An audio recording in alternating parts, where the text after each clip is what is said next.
Everyone, welcome back.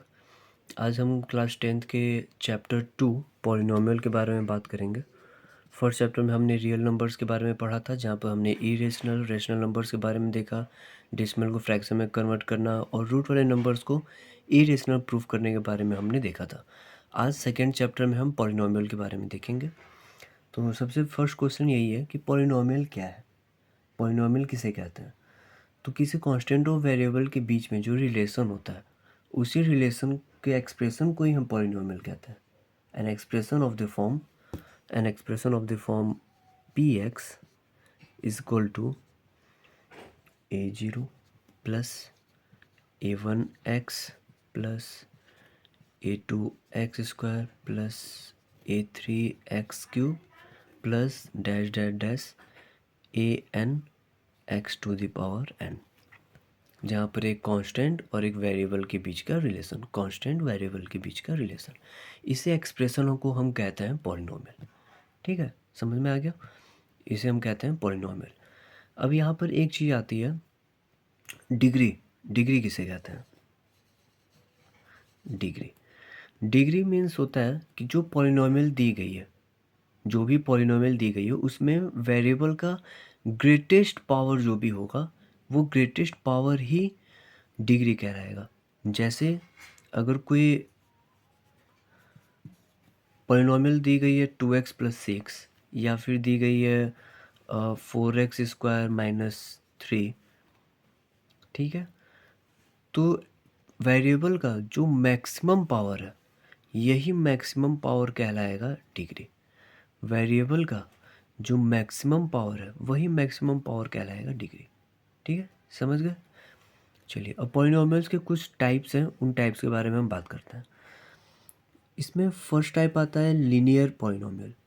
मैं short में लिख रहा हूँ, तो मैं शॉर्ट में लिखूँगा, आप एज्यूम कर लीजिएगा।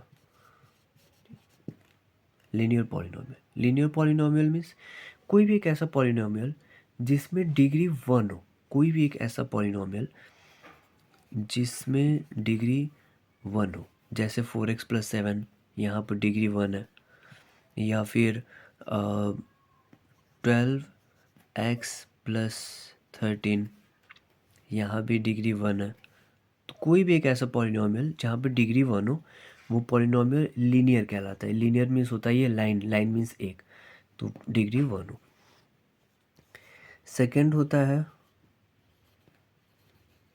Quadratic polynomial. Quadratic polynomial means क्वा मीन्स होता है 2, तो क्वाड्रेटिक पॉलिनोमियल्स कोई एक ऐसा पॉलिनोमियल जहाँ पर डिग्री हो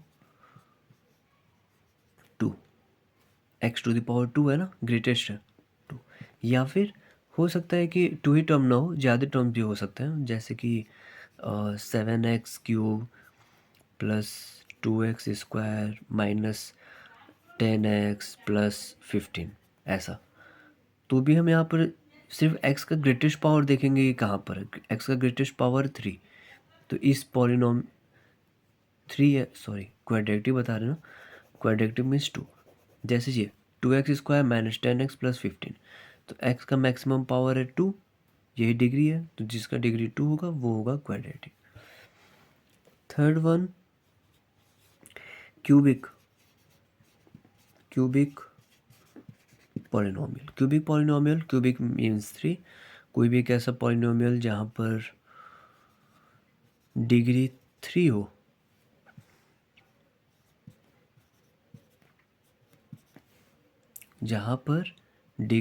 हो, वो वैसे पॉलिनोमियल्स क्यूबिक पॉलिनोमियल्स होते हैं। And the fourth one sorry biquadratic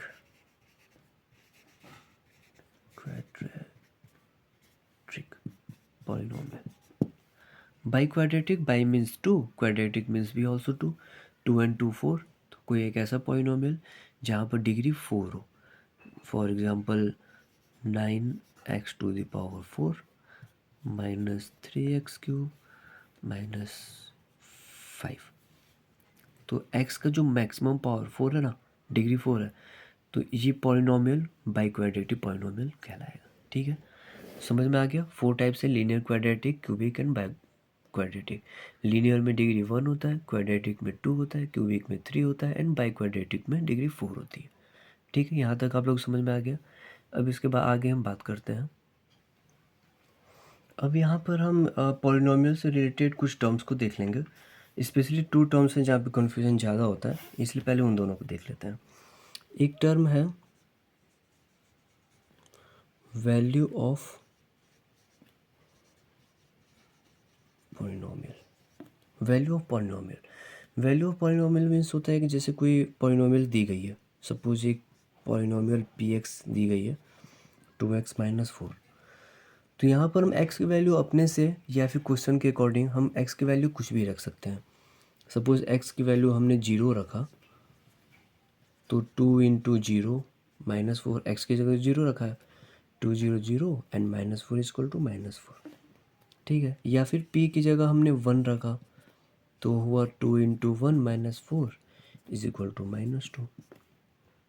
या p की जगह हमने 2 रख दिया, तो 2 × 2 - 4 = 0। ठीक है, तो हम x की वैल्यू कुछ भी रखें, जो भी हम रखना चाहें, और सॉल्व करने पे हमें कुछ फाइंड आउट होगा। यही जो मिल रहा है ये है वैल्यू, ये। ठीक है, वैल्यू हमने क्या क्या रखा, 0 1 2, ये सब हमने वैल्यू रखा। अब बात करते हैं जीरोज़ के बारे में। Zeros of polynomial. Zeros of polynomial means जैसे कोई पॉलिनोमियल दी गई है, जैसे ऊपर वाली पॉलिनोमियल दी गई है 2x - 4, यहाँ लिख देते हैं px = 2x - 4। अब यहाँ पर क्या है, हमें x का कुछ ऐसा वैल्यू रखना है कि सॉल्व करने के बाद हमें 0 मिले, 0। ठीक, ये 0 मिले, तो जो वैल्यू हमने रखा वही वैल्यू इस पॉलिनोमियल का जीरोस कहलाएगा। जैसे अगर हम x की जगह 2 रख दें, 2, तो 2x - 4 को सॉल्व करने पर हमें 0 मिलेगा। अब इस 2 के अलावा हम x की जगह और कुछ ऐसा नहीं रख सकते कि वैल्यू की सॉल्व करने पर हमें 0 मिल जाए। तो यही x की वैल्यू जो थी 2, ये 2 कहलाएगा इस पॉलिनोमियल का 0। समझ में आ गया? तो इस पॉलिनोमियल का सिर्फ एक 0 है, वो है 2, और वैल्यू तो आप जितना रख के निकालना चाहें उतना निकाल सकते हैं। ठीक है, अब यहाँ पे आप एक चीज़ ध्यान दीजिएगा कि कैसे हमें पता चलेगा कि एक ही है या 2 है, या इस पॉलिनोमियल के कितने जीरोज़ होंगे। तो पॉलिनोमियल के जितने डिग्री होंगे उतने ही उसके जीरोज़ होंगे। जैसे इस क्वेश्चन में डिग्री 1 था, इसलिए इसका जीरोज़ सिर्फ 1 होगा। अगर किसी का डिग्री 2 है तो ऑब्वियसली उस पॉलिनोमियल के 2 जीरोज़ होंगे। अगर डिग्री 3 है तो जीरोज़ 3 होंगे। समझ गए? जितने जीरोज़, जितने डिग्री उतने जीरोज़। ठीक है, चलिए अब इसके बाद हम देखते हैं इसके जीरोज़ के बारे में। चलिए, तो अब हम इसके जीरोज़ के बारे में, जीरोज़ और कोफिशिएंट के बीच के रिलेशन के बारे में देखेंगे। ठीक है, relation between the zeros and coefficient. Suppose एक पॉलिनोमियल दी गई है ax² + bx + c, इसको हम स्टैंडर्ड इक्वेशन ही बोलते हैं या स्टैंडर्ड पॉलिनोमियल ही बोलते हैं, ax² + bx + c, जहाँ पर ये a क्या है, a है x² का कोफिशिएंट, b क्या है, ये x का कोफिशिएंट है, एंड c कांस्टेंट है। कांस्टेंट मीन्स कोई नंबर है। अगेन a x² का कोफिशिएंट, b x का कोफिशिएंट एंड c। हम यहाँ पर डिग्री आपको 2 दिख रहा है, मीन्स कि इस पॉलिनोमियल के 2 डिग्री होंगे। हम एज्यूम कर लेते हैं कि वो इसके जीरोज़ 2 हैं, एक है अल्फ़ा और एक है बीटा। आप कुछ भी एज्यूम कर सकते हैं, but alpha beta actually tradition में है, तो इसलिए अल्फ़ा बीटा। तो इसके हम मान लेते हैं कि 2 डिग्री है, तो 2 जीरोज़ होंगे, एक 0 है अल्फ़ा, एक 0 है बीटा, ये 2 है। तो इन्हीं 2 जीरोज़ और हमारे जो कोएफ़िशिएंट है, यानी इसका कोएफ़िशिएंट a, इसका कोएफ़िशिएंट b एंड एक कांस्टेंट है c, इन्हीं के बीच में रिलेशन हमको बताना है। जो कि एज ए फार्मूला हम क्वेश्चन को सॉल्व करते टाइम यूज़ करेंगे। तो पहला रिलेशन है sum of zeros. Sum of zeros ये किसके इक्वल होता है? ये इक्वल होता है माइनस बी बाई ए के। Minus B means coefficient of X upon coefficient of X square, ठीक है। और सेकंड होता है प्रोडक्ट ऑफ जीरोज़। ये होता है C by A. C means constant and A coefficient of X square. तो ये दो जो हैं ये एज ए फार्मूला यूज होंगे क्वेश्चंस को सॉल्व करने के लिए। आपको ध्यान में रखना होगा, अगर कोई पॉलिनोमियल दी गई है और उसके जीरोज अल्फ़ा बीटा है तो उनका सम माइनस बी बाई ए होता है एंड उनका प्रोडक्ट सी बाई ए के इक्वल होता है। अब यहाँ पर आपको एक चीज़ और, सपोज यहाँ पे हमें पॉलिनोमियल दी गई थी, जीरोज था तो हमने रिलेशन बता लिया। अगर हमें सिर्फ रिलेशन दिया गया है, सम एंड प्रोडक्ट दिया गया है, तो हम यहाँ से पॉलिनोमियल कैसे फाइंड आउट करेंगे? अल्फ़ा प्लस बीटा दिया गया है एंड अल्फ़ा इंटू बीटा दिया गया है, तो पॉलिनोमियल फाइंड आउट कैसे होगा? उसके लिए फार्मूला है x square minus alpha plus beta x plus alpha into beta. आप सिर्फ इसको सॉल्व कर लेंगे तो आपको पॉलिनोमियल पता चल जाएगा। ये कैसे पता चला? ए एक्स स्क्वायर, इन दोनों में से किसी भी फार्मूले के न्यूमरेटर में ए नहीं है इसलिए उसको वैसे ब्लैंक छोड़ दिया।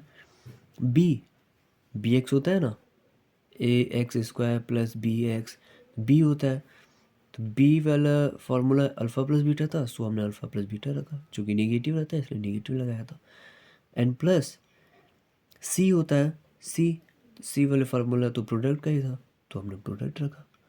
ये सिर्फ याद करने के लिए, एक सिंपली कि आपको याद रहे इसलिए मैंने ये बताया। तो ऐसे आप इसको याद भी कर सकते हैं या फिर इसे आप जैसे भी है, x square minus alpha plus beta x plus alpha into beta, इसको सॉल्व करके आप सीधे पॉलिनोमियल को फाइंड आउट कर सकते हैं, ठीक है। तो यहाँ तक था पॉलिनोमियल्स, जिनके कुछ टर्म्स थे, जिनमें कुछ रिलेशंस थे जीरोज़ और कोफिशिएंट के बीच में। अब इसके बाद हम नेक्स्ट वीडियो में इसके कुछ क्वेश्चंस को देख लेंगे कि उन्हें कैसे सॉल्व करना है, ठीक है। तो अभी तक के लिए यही, और इसको आप रिवीजन और लर्न जरूर कर लीजिएगा।